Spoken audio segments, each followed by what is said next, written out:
Samson, what's up? As you normally say, good morning, good morning, good morning. Good morning, good morning, good morning. How's it going? How's it going, man? Good, man. How's So everything, man? first, first, before we even start talking, I just want to say thank you for jumping on. I appreciate it. Of course. Um, as a fan, a huge fan of bodybuilding and just loving the sport.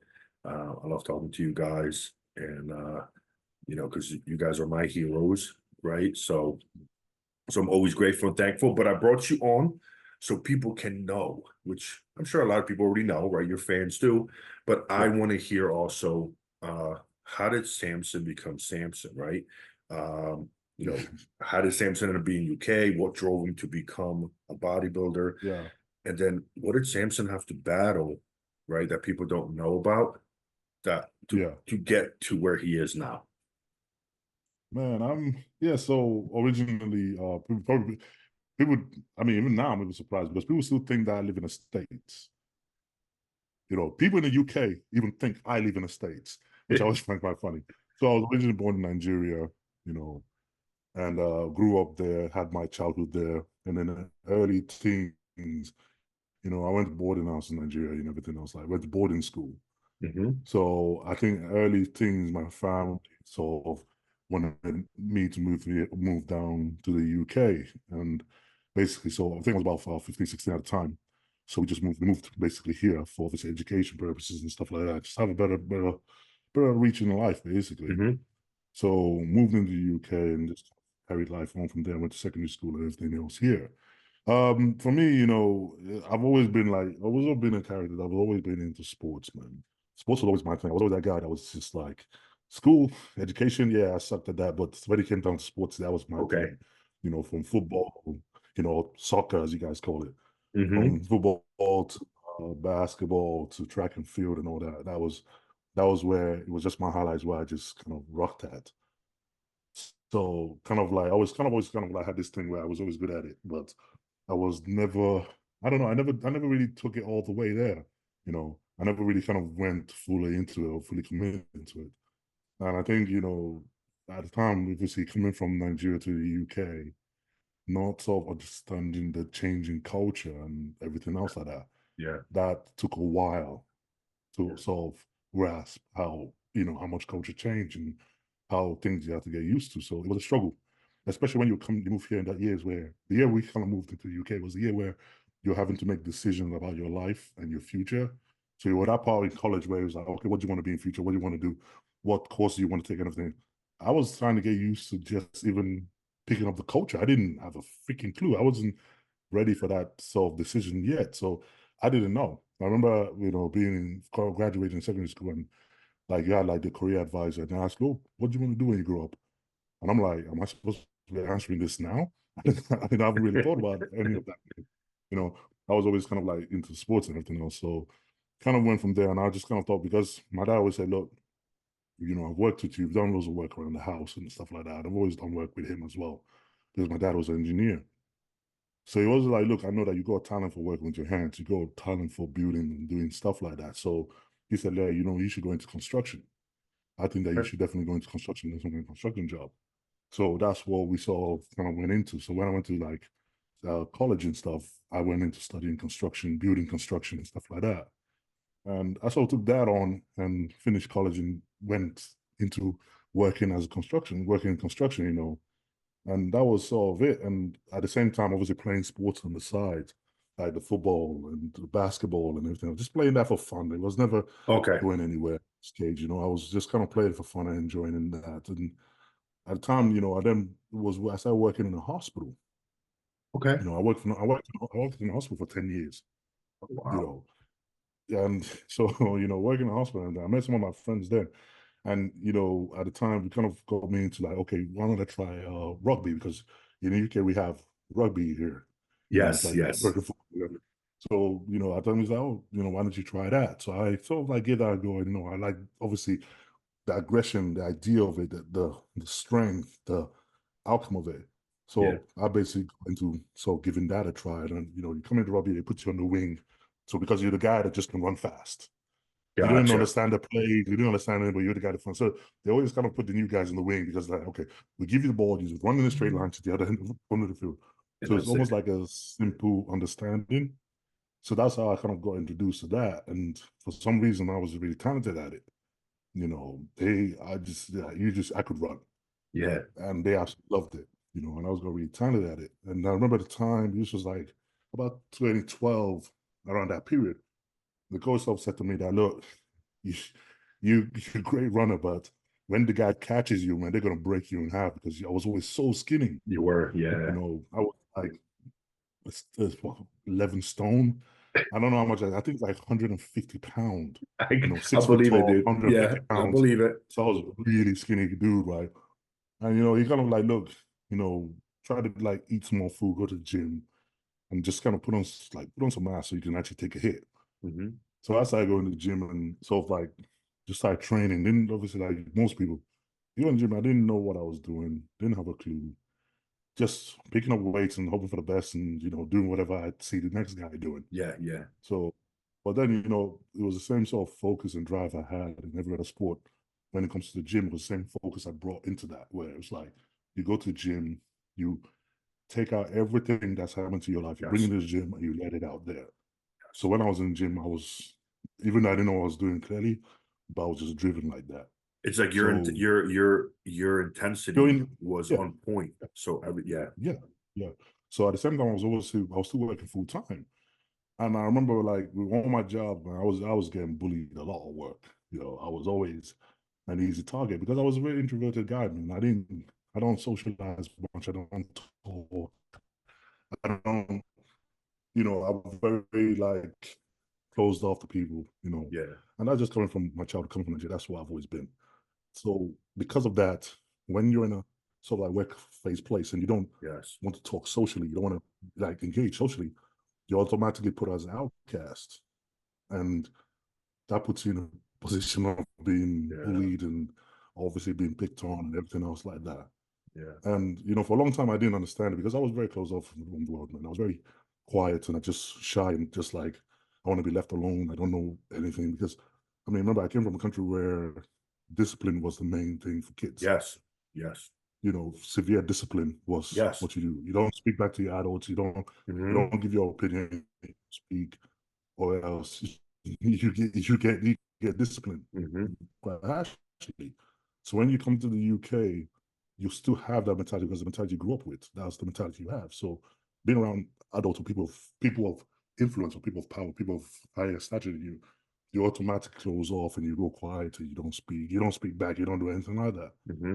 And a lot of time, people they don't understand that. They just think that, okay, you just don't want to talk or something like that. So They for think that, it's I weak. was definitely they definitely made me They think it's weakness, yeah, and then they try to pick on yeah, it when the reality it's strength yeah, and yeah, respect.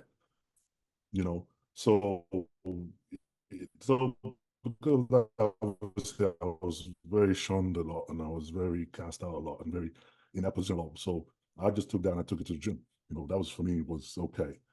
Once I leave work and I leave all that, I go to the gym. Everything that's happened in my day, the gym It's gone, was my yeah. outlet, was okay.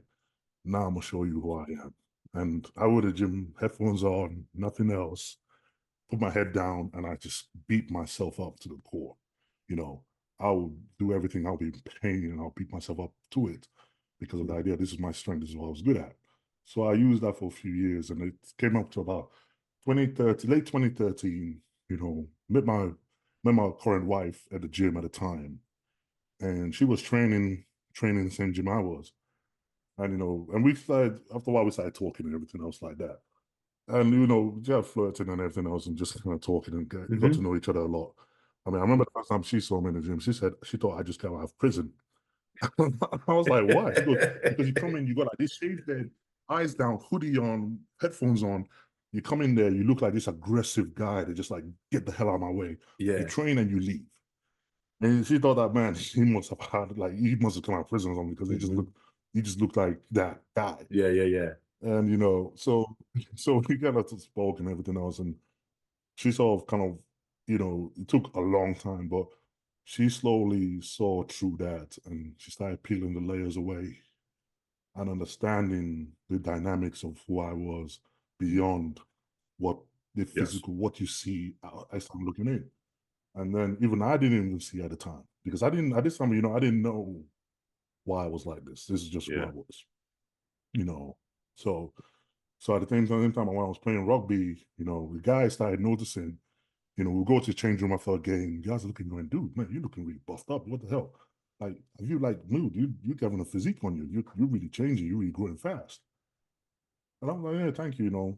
But rugby guys, you'll be like, that's a bit like, why you ask, why you saying that to me? Yeah. We're in the Yeah. showers, man. Why you talking Yeah. about? Yeah. It doesn't feel comfortable, Like, dude, no.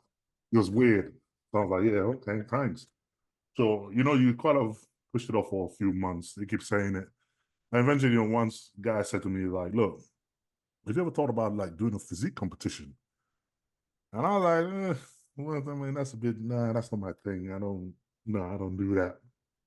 Not my thing. I mean, you gotta understand, I'm the kind of guy that I'll have the abs and everything else. I'll go to the beach, I won't take my t-shirt off. I'll go to a pool, I won't take my t-shirt. So I was really like, I want to be the guy in the corner in the shadows. I don't want to be center of attention at all. I hated it. You know, that it was so bad, the way it was so strong in me that even when we played rugby matches, I knew I could grab the ball and I could run half the field and run past everybody and score, but I would never do it because I didn't want that sort of recognition. I didn't want that kind of attention. So I always held back. I always held back, and I didn't want that kind of attention for a long time. So sort of doing both things and gymming and doing rugby. And I loved the gym because it was the first place where I was training on my own. So I didn't have to go back at anything. It was just me against me. So I really let loose there. But in rugby, my other life, I was sort of like holding back in it. Same time I was going to work, I was getting the same shit dropped on me at work. So it was like the gym was the only safe haven I had. So with time goes on, when the time was coming for us to kind of get like so rugby, you basically graduate from team and you get hired to the first tier players and stuff like that. Mm-hmm. And I remember every time I kept on trying to apply to go to first tier guys, and the coach was then who wouldn't take me on. And I just wanted to quit. I just like, what, this coach is an asshole. He doesn't like me. He doesn't whatever. And at the time, I really was stubborn. And that's like, and it was almost like, it was almost self-sabotaging because I knew why. But at the same time, I just didn't want to really commit to it like that. So I just kind of like, Robbie was with me. I was like, you know what? Now it's starting to put me off a bit. I wasn't really that sort of drawn into it that much because of those kind of little things. Yeah. So I remember the first time my partner in the gym, she became my training partner. So we were training all the time. And I was speaking to her about it, and she was sort of talking to me. And then she said one time that, look, have you ever actually thought about actually doing a bodybuilding show? Yeah. And I was like, everybody in the rugby has been telling me that. Like, what the hell? What are they saying that is such a big deal? Like, what's this thing? So it came around to like, I think it was probably the end of 2013. And I was like, you know what? Okay. I mean, what is this bodybuilding thing? What's all this thing? Let me see what it is. So started going on YouTube sometime, and I'm, digging up because at that point, all I knew about bodybuilding was Arnold. That's Okay. as far as I knew. I didn't know anything else. I didn't know anybody else. I didn't know anything. All you know, Arnold was a bodybuilder. That was it. So going on YouTube, started looking up all what bodybuilding actually is Right. and what the sport is and everything else. I remember at the time looking at it going, what the hell is this? Like this is unreal. What the hell? I didn't even know people could look like this. It's not human.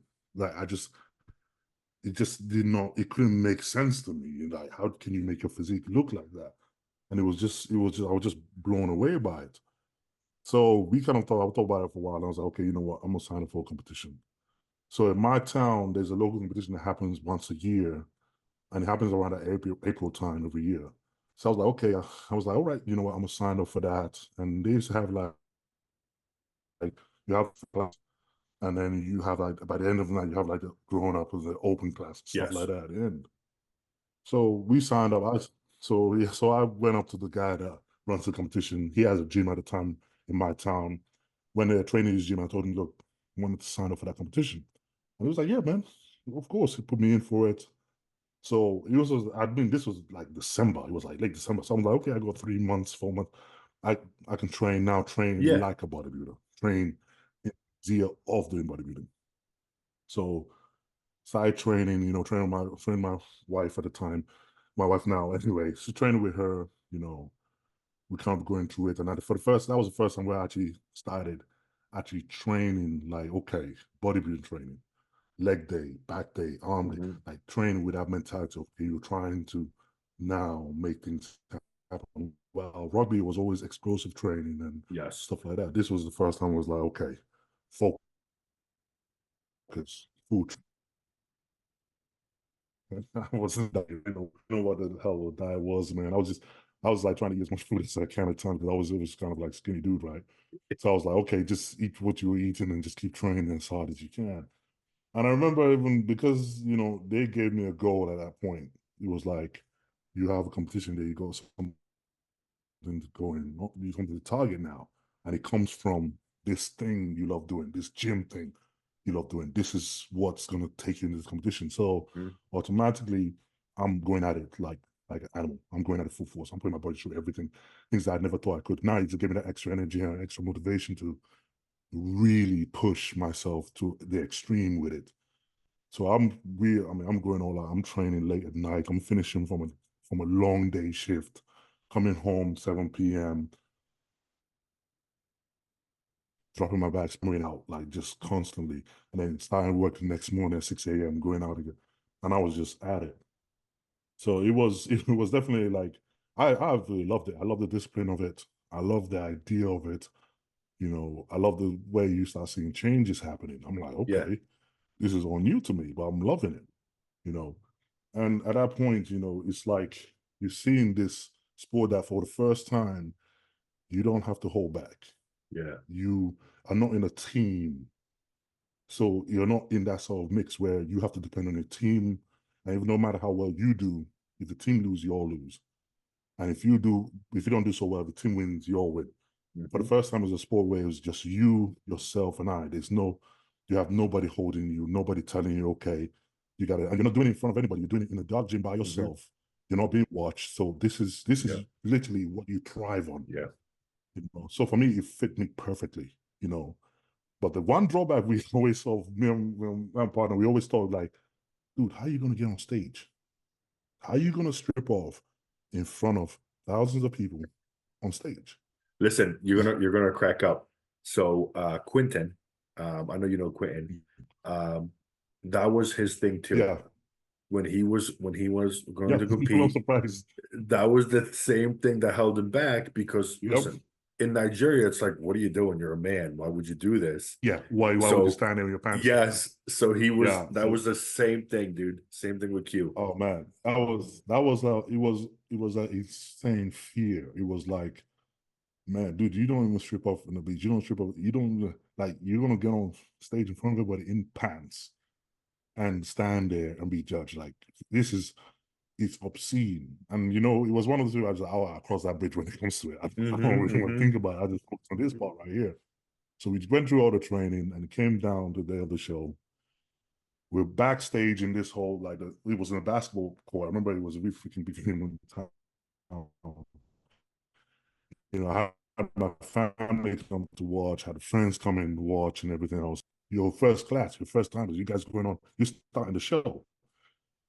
And she's like, okay, they're calling for you guys to start getting ready. You got 20 minutes. Let's get you pumped up. Let's get you on stage. Yeah, And yeah. I'm just like, nope, I ain't taking my clothes off. No, I ain't doing it. I'm like, no. And the arena is like full. All the guys are about to go on stage. Yeah. I'm like, nope. I'm like, okay. Dude, it took me 20 minutes to take my clothes off. I Wow. stand there, okay, come on.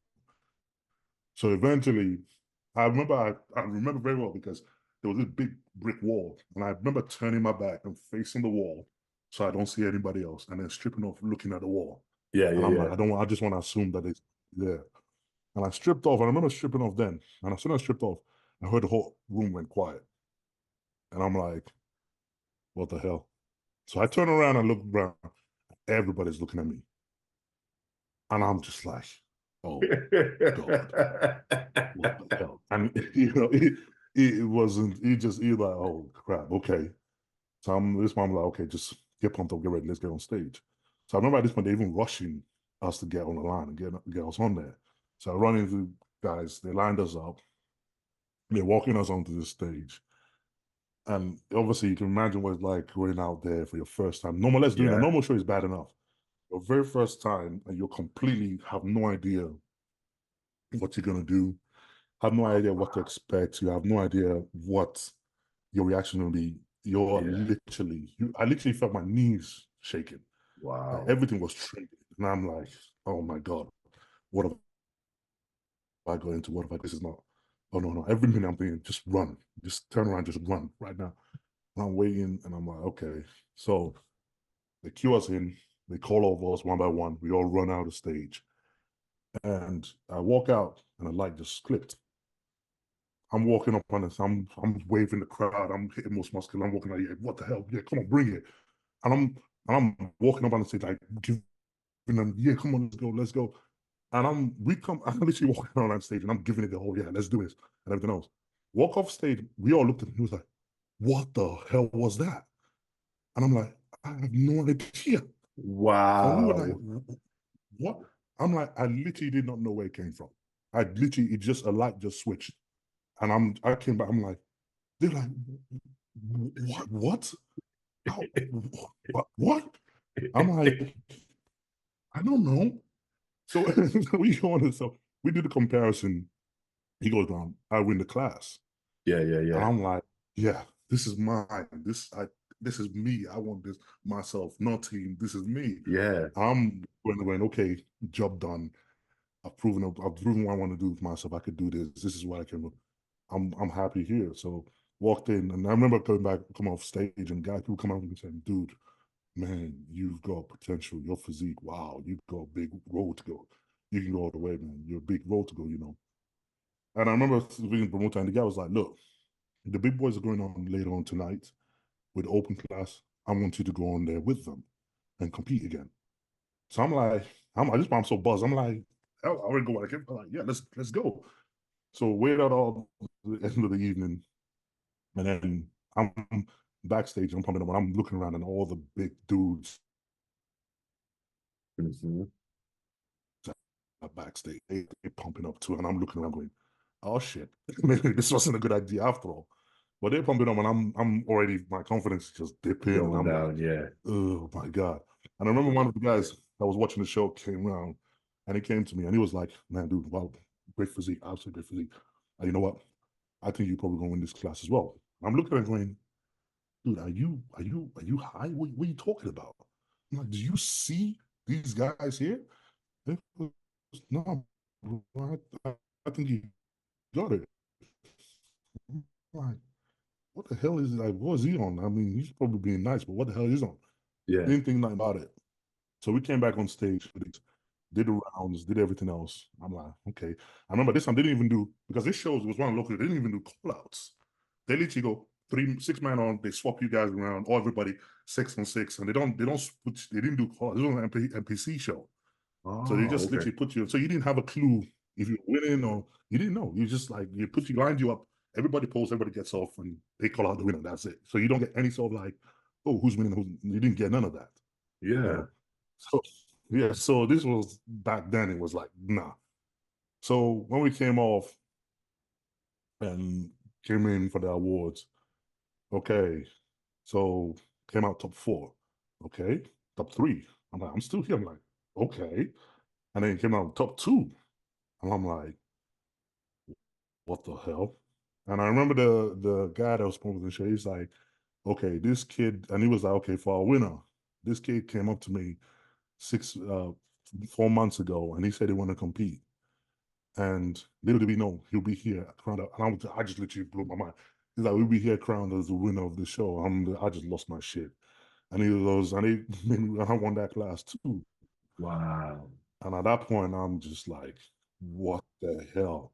What is this thing? What is this whole, what is this? What is this? Yeah. So we went home, took up 2 wins that day. And I'm just like, I'm in shock. I'm like, it's almost like you discovered a new part of yourself that you didn't even know Mhm. existed. You didn't know you were on. You didn't have enough time to process to think. Yeah, you're just like, I can't believe this happened. I can't believe this is something. I don't. This is crazy. You know, people coming up to you telling you, man, dude, like you gotta really go into this because this is you got talent for this. This is something you can go all the way. You really need to like think about things. You could go pro. And I'm like, what the hell is pro? What the hell is going pro? You know, I'm like, I just want to show, you know. And you know, it's crazy because at the time it was just kind of like, because I remember even the day I did that show was the same day. I kept saying, because I remember before we went out to watch the venue, watch that show, my girlfriend, she ordered the Generation 9 DVD. So the very first generation, I remember we were watching it that day before we went out to the show. So that was the very first time I just saw the current guys at the time and what they looked like. And you know, for me, that was just like it was like, holy shit, that was a different world. Mm-hmm. It felt like just completely, it almost felt like that was just a movie somewhere else, you know.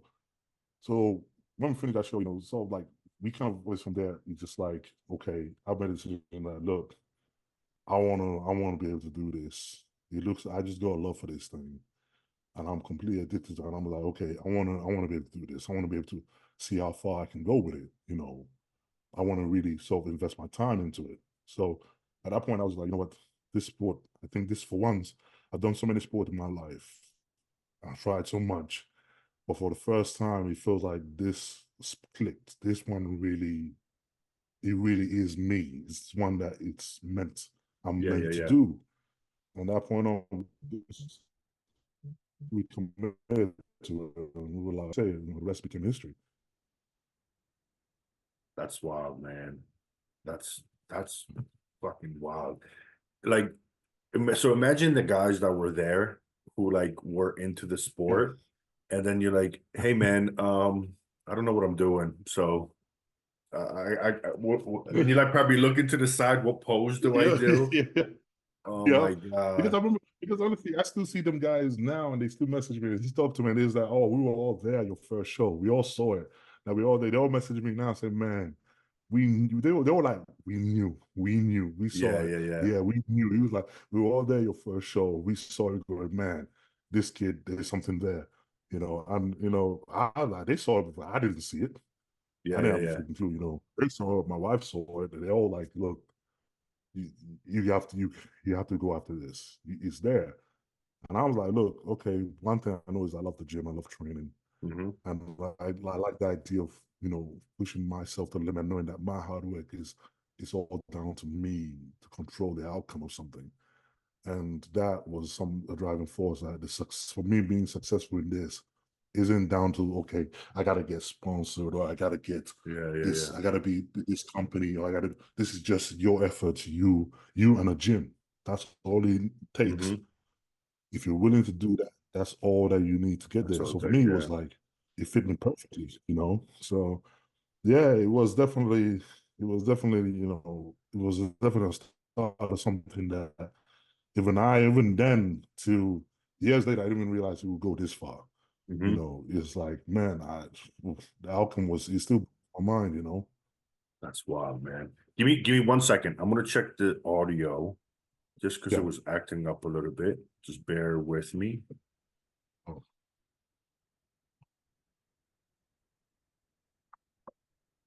Go ahead, say something. yeah. Hello, hello. Testing, Yep, we're good. I'm gonna testing, do it this testing. way because this was acting up a little bit. So I'll just do it through the All right. screen. But yeah, that's wild, Okay. man. And that's where you were hooked. You were in. You're in for life. Yeah, man. At that point, I was just hooked. I was like, yeah, okay. This was for me. This is I can see myself doing this. I can see myself committing fully to this and seeing where it takes me.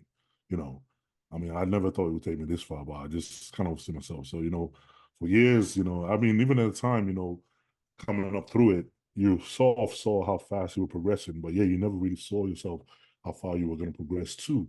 You know, Yeah. you felt like being in the pro league and being at this level now, it felt like a distant world. It just felt like, I mean, I was there in the UK, and remember back then, UK they only had one bodybuilder win a pro card every year in the UK.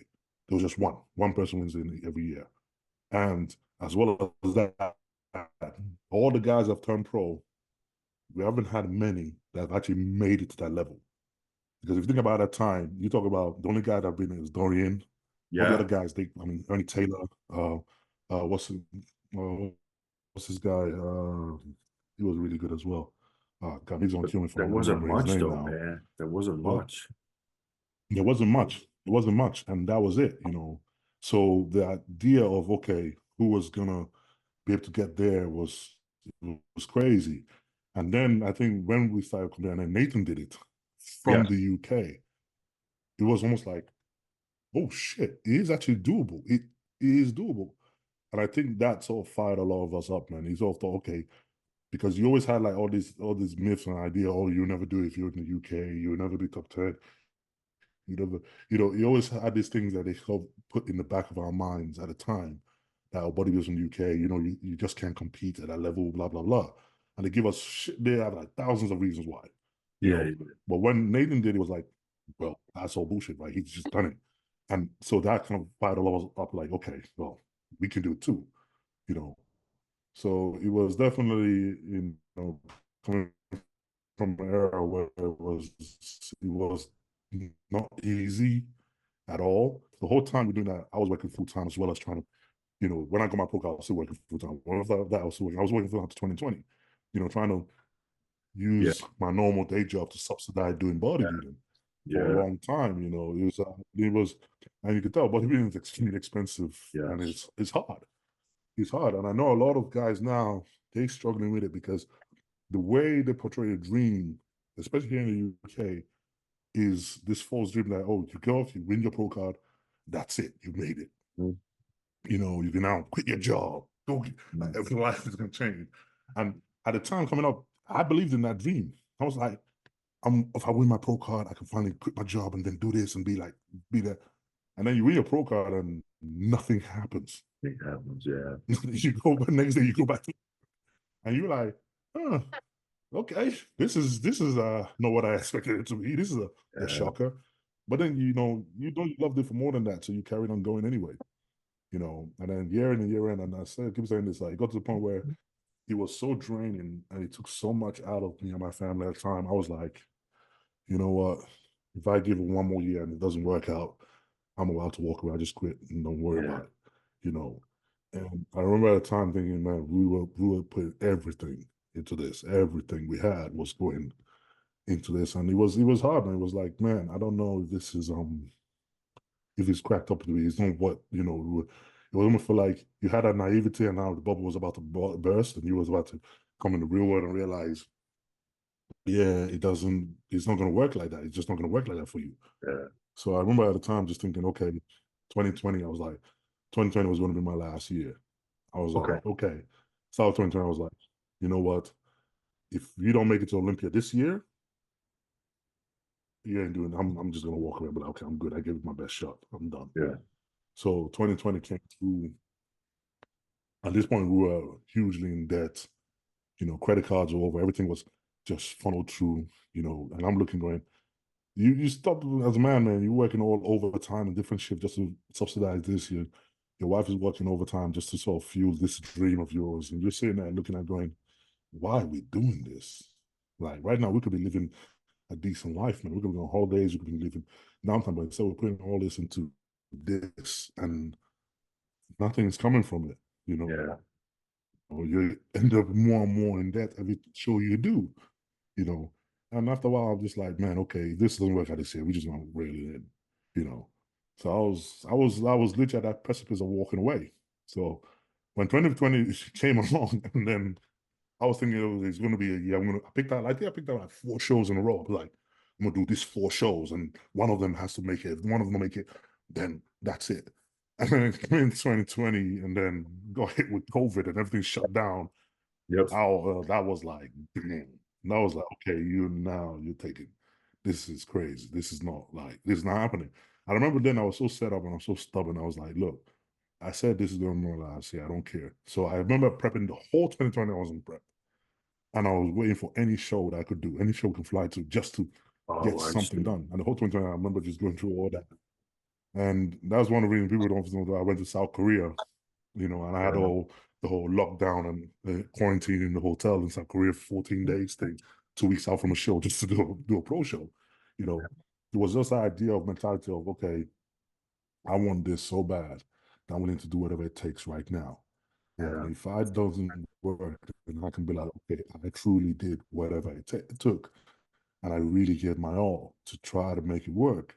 So 2020 was going to be that year. I was like, nah, not 2021. I'm going to pack it in and be like, I'll try again next year. I was like, I don't care. Circumstances are not supposed to be perfect. You know, your circumstances, people always say, oh, you know, I always love the idea. People say, oh, you do whatever it takes. I'm like, and they be like, yeah, I'm going to do whatever it takes. I'm like, yeah, it's good to say it. It's easy to say when everything is going perfectly Yeah, right. when everything's Everything is perfect. smooth. Yeah. Everything is smooth. It's all good to say. Is when life hits, that's when it's like, okay, now say it. Now you have to know what that truly means. And I felt like when 2020 came along, it was like life was telling me, you said you wanted to be you want to go to Olympia, you want to do all these things, you want to be a top pro, whatever, whatever. Okay, you've been saying it for a long time. Now let me give you a chance for you to prove yourself. Show me. Show me how what you're willing to do. And I remember going from literally, I started prep in 2020 in December, and then lockdown happened in March. And then it was like show after show, and I carried on prepping show after show, council, New York Pro Council, Chicago Council, all them shows were kept in council. And then we were in the summer, I think we were in the summer in August, and I was trying to do a show then, it was council, and then Tampa Pro in July. I was still prepping. And I remember I headed to the airport trying to fly for Tampa, and they all refused to fly. Like literally, like this is peak week, everything. I'm gonna fly out, do the Yeah. show. Got to the airport, got turned away from flying. And I'm just like, man, what the hell? Like, dude, what do you do? And I remember just going home we went home after that. And we were just like, I'm just like, I don't know, man. I've done everything. I don't know what else is left. Like, I just gonna really, I don't know what we're gonna do. And we basically took a break.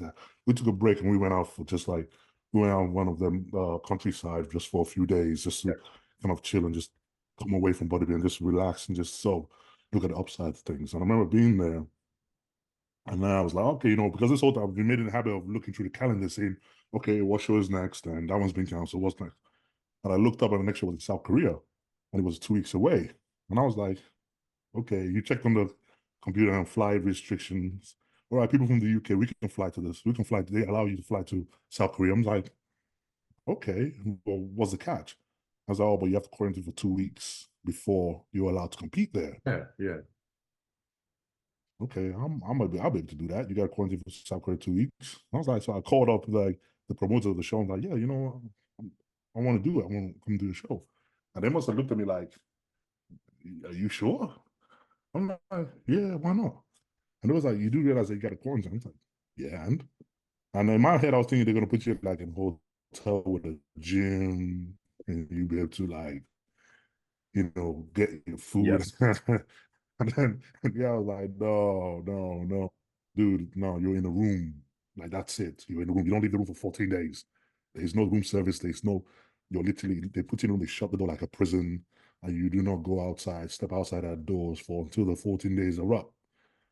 And I'm like, oh, okay, what about food? No, no food. They're only gonna give you their food that they set for you, 3 meals a day. That's it. And I was like, okay, like what about like training? Like, you don't get it. You're in a room. That's it. That's a hotel room. That's it. They bring you 3 meals a day, one for breakfast, one for lunch, one for dinner. And it's not even a choice of meals. It's literally the same meal every day. And they bring it up to you, and that's all you get. So I'm like, okay, well, that's impossible. It's not gonna 2 weeks after my show. I'm like, not gonna work. Yeah. It's just not gonna work. I remember like going to bed that night and I couldn't sleep and I kept on thinking about it. I kept on thinking about it. I was like, dude, I went to boarding house, man. So I, I went boarding school. So I'm like, dude, I survived boarding school. I can survive this. Surely I can. Okay, think about it. How do you want to do this practically? How can you make it work?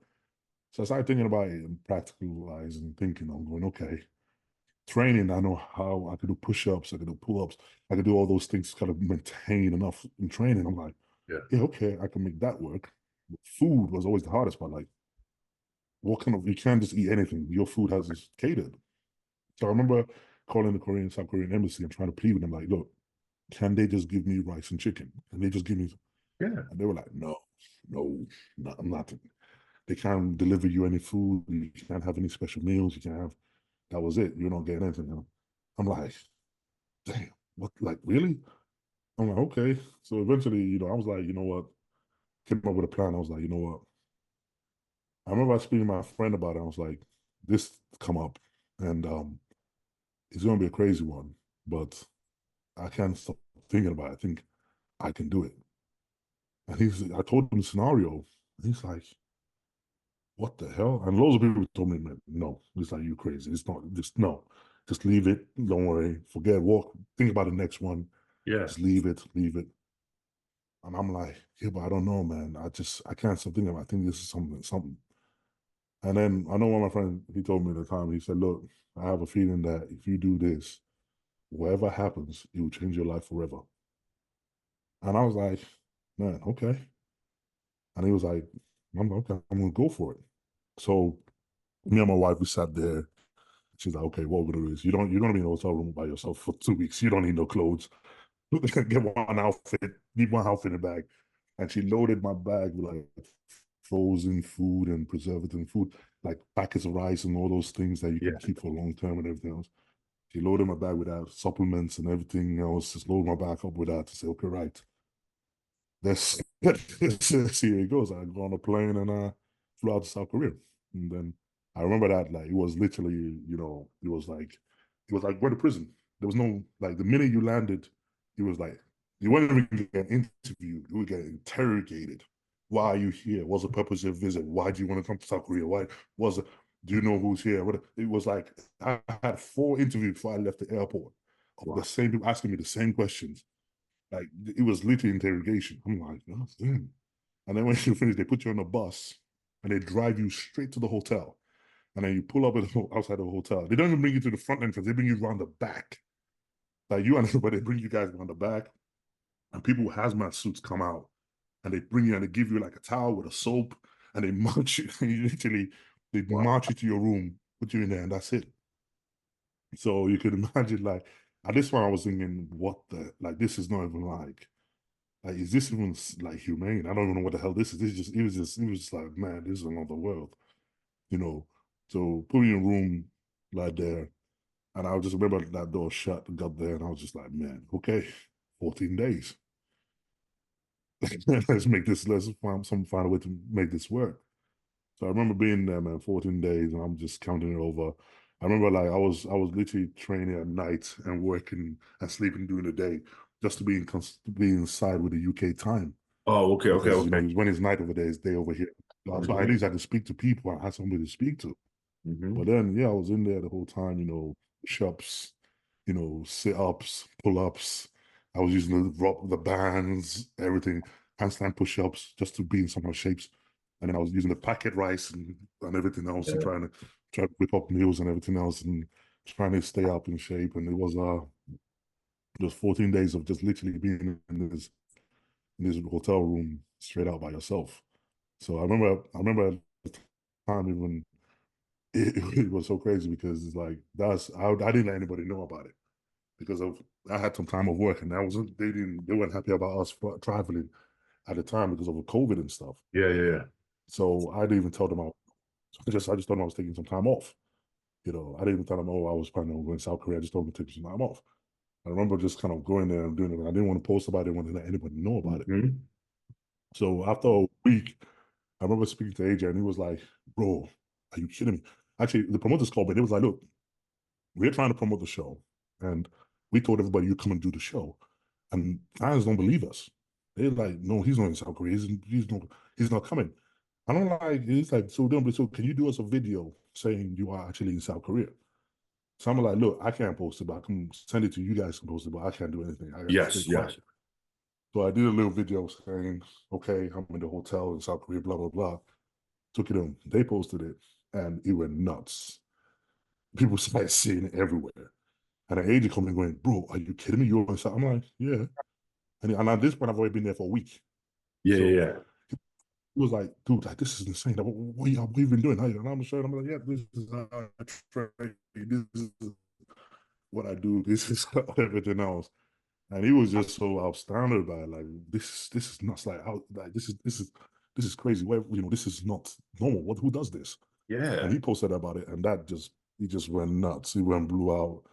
And at this point, I'm having MD, Alex Muscle, everybody reaching out, going, what you doing?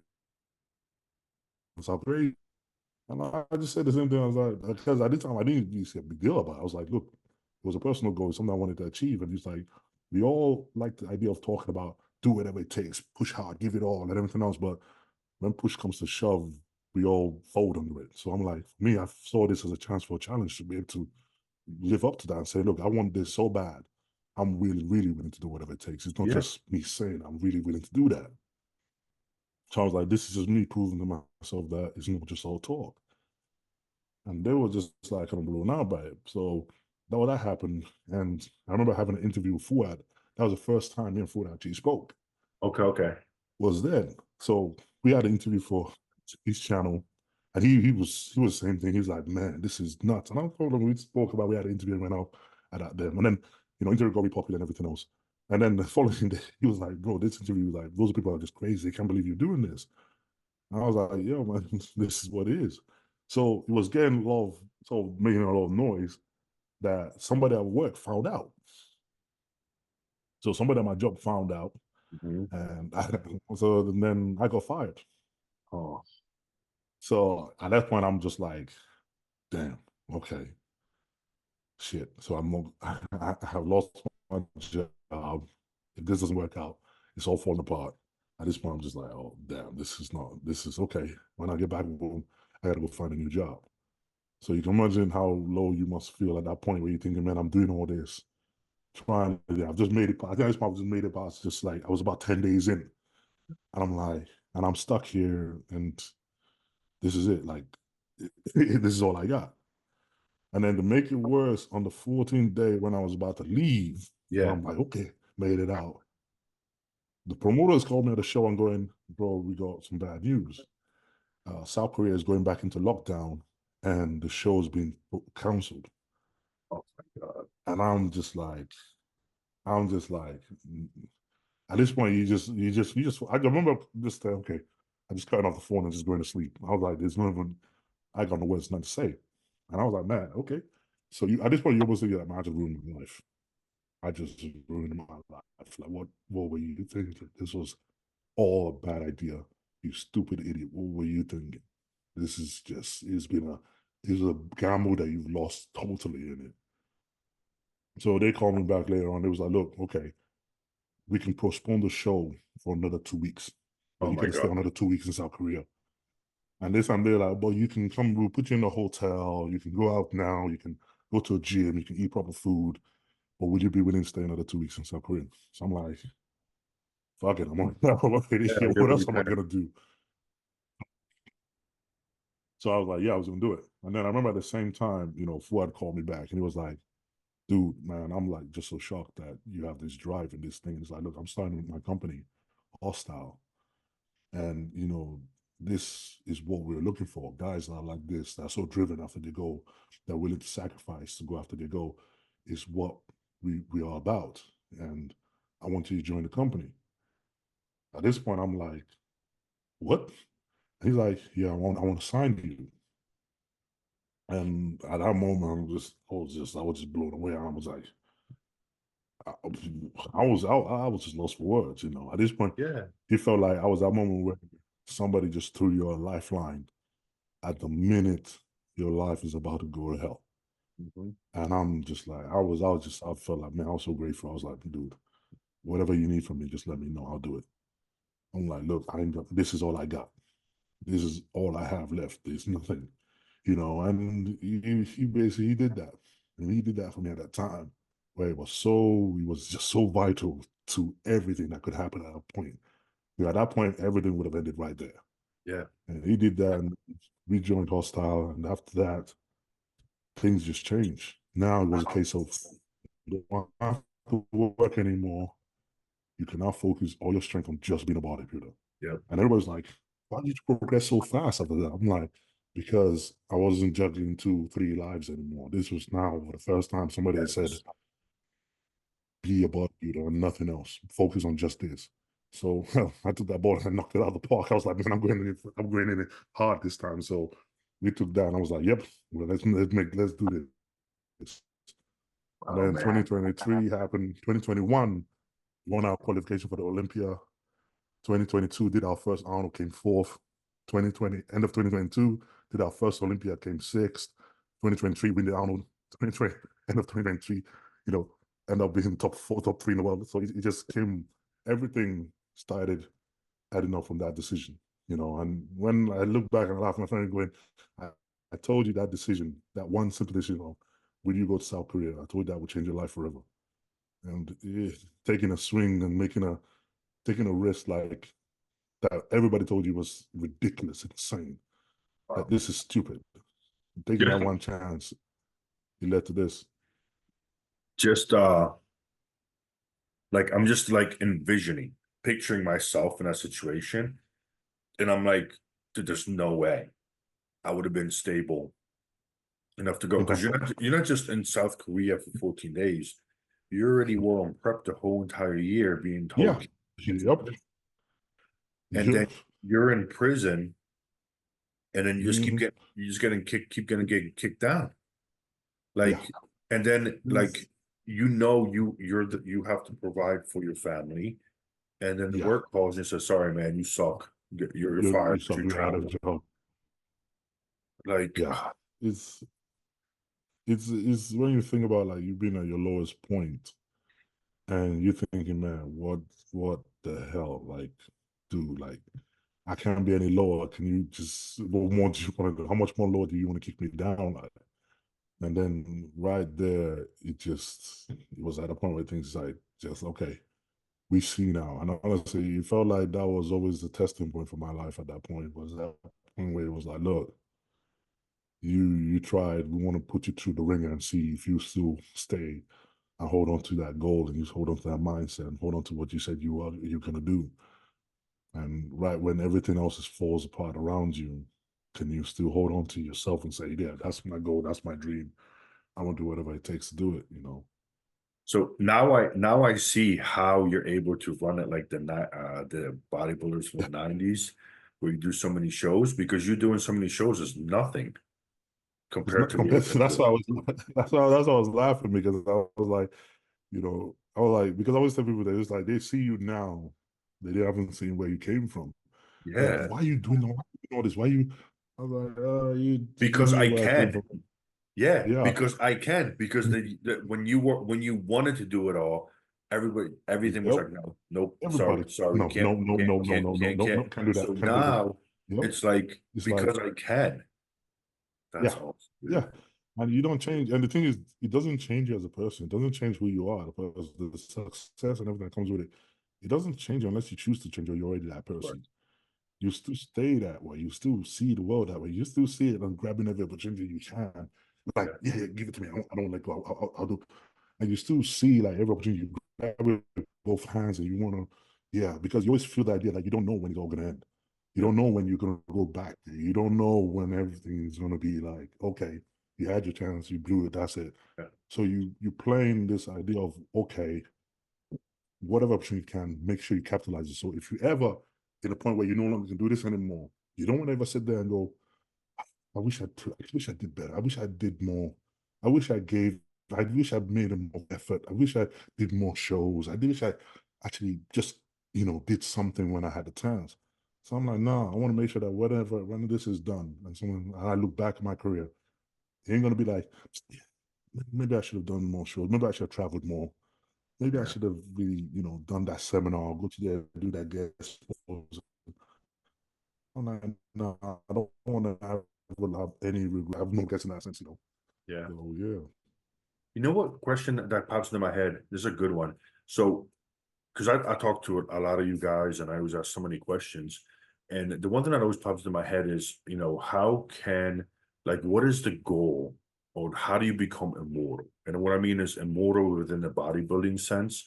So in essence, like, of yeah, course, the people that win the Olympia become immortal, but yeah, yeah, maybe some people have, okay, well, I want to become immortal by winning the most shows ever, like Dexter, or I want to win yeah, the most yeah, Arnold's and get myself in history like that way. yeah.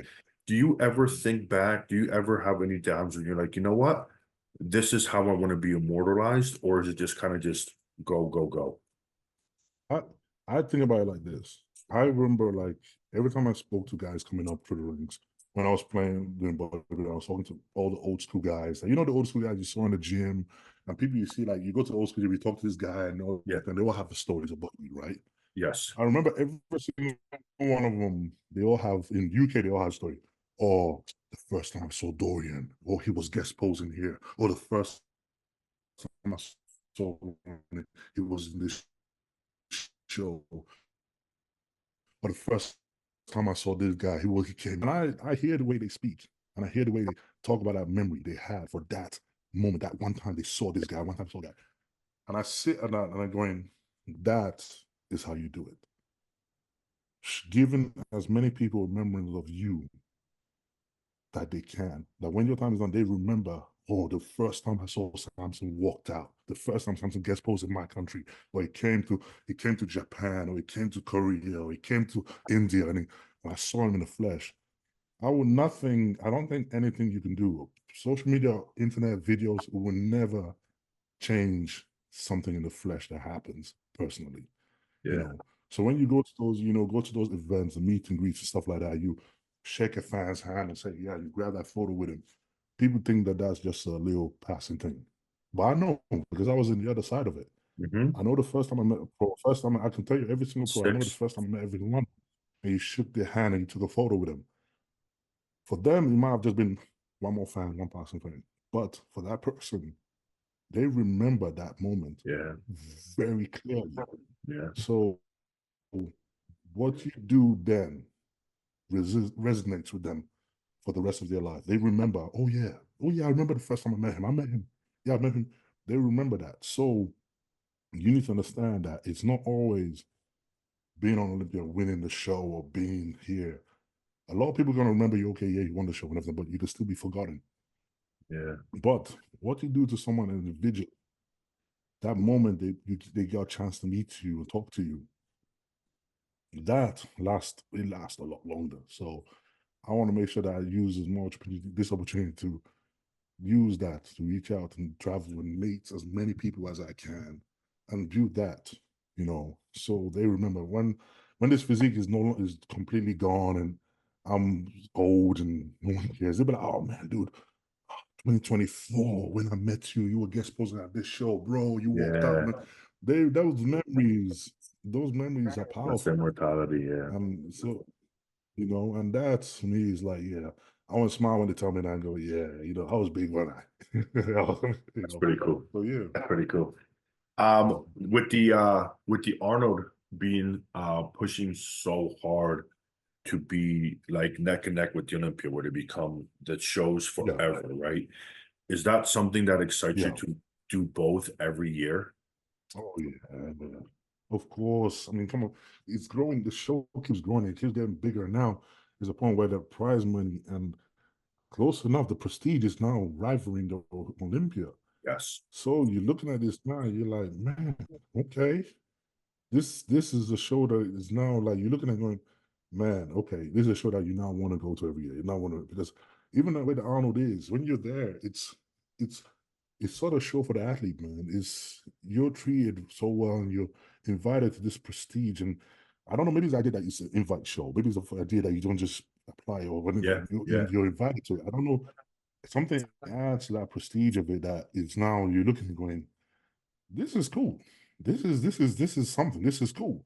You know, I mean, the Olympia will still be the Olympia because the Olympia still decide who's the best in the world. So that will still have that strength. But right now, the Arnold is making a freaking very, very good debate for that, honestly. I agree. And I think I think there with them increasing the prizes, it's going to entice a lot more. And then when you have a lot more top 10 in the world stepping on stage, it Yep. just becomes a monster, like a Yeah. monster. And I And like that's and I like the invitation too, because look, a person can qualify, they can pick and choose a show and they can qualify. no, I think qualified. Yeah. Yes, but Arnold isn't going to invite you unless you're in the top of the You have top. something. Yeah. There's Yeah. something about you that's incredible, right? If you're Yeah. like a rookie that just came out of nowhere, and it's like, okay, this guy is no joke, or like you're the top of the Yeah, world. he's something. So Yep. we're putting the top on here. That's it. The top Yeah, against the top. yeah, So yeah. I think it's So I exciting. think that, yeah, and I think that, and it's definitely exciting because you see that they're pushing to grow the sport and make the sport even bigger. I mean, the fact that now you talk about giving away $500,000 Yeah, for the winner of a bodybuilding show, it's insane. I yeah, mean, this is something that you're trying about, talk about trying to grow the sport, and not just speaking about it, but letting your yeah, actions lead that charge and follow that. yeah. This one, everybody could just turn around and go, well, we can see that this is what they're trying to do. We can see, I mean, live stream fee free, Really, yeah, high quality, everything they've done, the expo, the booths, everything they've done is making this a prestigious show that you can look and go, yeah, now I can tell. Even someone that's not into this is what I always say. If you want to talk about bodybuilding show, you got to talk about show. If you want to talk about really good bodybuilding show, it has to be willing to appeal to someone that doesn't know anything about bodybuilding. They have to be able to look and watch it. You have to be able to say, bro, I'm going to watch the Arnold. You want to come? And they'll be like, Arnold, yeah. Oh. And they were able to go through the whole experience and be like, damn, I didn't know bodybuilding was this big. I I didn't know agree. it was like this.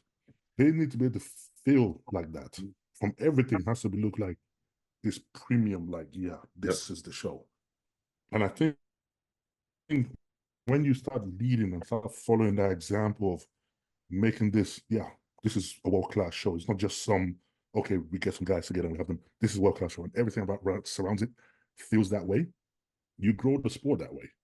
yeah, So I think, this is something that we have to see more of, not just from the Honor, but all the other shows as well.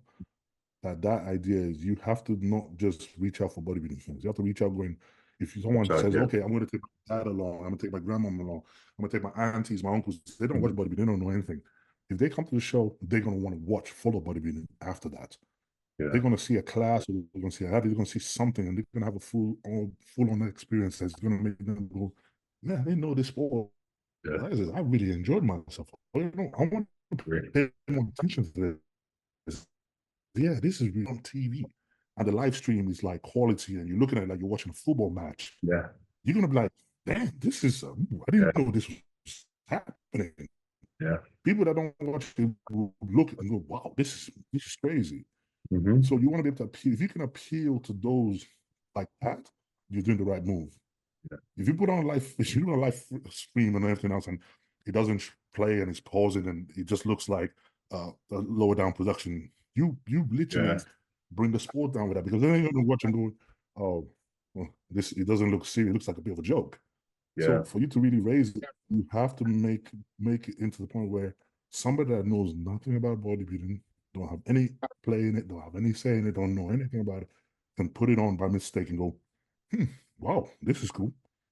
You I know? think I think it's gonna go up again next year and the year after and so Oh forth. yeah, I think I he's think gonna so. keep raising it, like because Yeah, that I this think so. year, yep, this past year, it was gigantic. Everything, the expo, everything. Oh yeah, So now with every yeah. vendor coming in, and because more people, like, because they can generate more money, they could Oh increase the yeah. vendor fees, things Yep. like that. And I think they're gonna keep going. And I think Mhm. it's gonna become I it's think definitely so. gonna be amazing. Because, yeah, because like a great businessman, you put him back into what you generate, you put him back into the business and you're growing it bigger and Mhm. bigger and it's getting bigger and bigger. And because of that, you're drawing more and more crowds, more and more people, and you're opening the doors for more and more people to actually pay attention to the sport. And you see it growing now, and you're seeing how much because I'll fly out to countries and I'll go to somewhere where I'm literally don't think anybody will care or know, and they'll be like, oh, you're Samson, you compete. Yeah. I'm like, what the hell? I remember I was driving my car, driving to like a small village in Italy, Yeah, and I stopped at a gas station. And this is like a small village in the middle of nowhere. I barely had internet in there. And they were like, oh, bro, Samson, can I take a picture with you? I'm like, what the hell? I'm like, really? So I'm like, man, this something. I'm like, okay, this sport is growing, and I'm yeah, like, man, okay. They weren't joking when we said that. It actually is growing. He's reaching out to more and more people, and even at the airport, they're like, oh, do you compete? I'm like, yeah, this is great. So yeah, you're seeing that it's coming out of this little niche thing where you look at a big guy and like, oh. yeah, he's probably just a weightlifter or whatever. They now know the idea of it, and it's now putting prestige to it. Yes, So you're like, yeah, the sport is growing, and it's amazing to see. I agree. So the last one I would say is, um, in just simple, quick words, what would be Yeah. the best advice you can give to either a person that is competing right now or somebody that's starting to? I'm gonna say this, man. Look, like I've just said through my story, I've done how I came through it. Mhm. And I can tell you right through my journey, there was a lot of times I wanted to quit. Oh my God. I won't tell you the amount of times I've said, this is it. I ain't doing this no more. There's a lot of times things didn't go right. A lot of times that when things go right, it wasn't what I expected it to be. It was more of a shock factor. And he almost hit me, give me a knock back, make me want like, is this actually worth it? And a lot of time I've doubted everything, like everything, you know. And I'll just say this, man, that you're gonna go through that road. If you want to do this, you're gonna go through that road. It happens to everyone. And I just want to say this: when that time comes, man, just understand we all have to go through it. We all went through it. And all you have to do there is just stand firm and say, no, I want this bad enough and I'll keep going. If you do that, you're gonna be okay. Awesome, brother. Thank you, man. So that's it, guys. There you have the story of Samson. And Mhm. bro, it was a pleasure, man. Thank you so much, bro. I wish you all the Thank best. you. Always a pleasure seeing you, man. You always show a lot of love and friendship, and I'm forever grateful. And thank you for jumping on, man. Thanks, man. Appreciate it, man. Thank you very much. Thank you.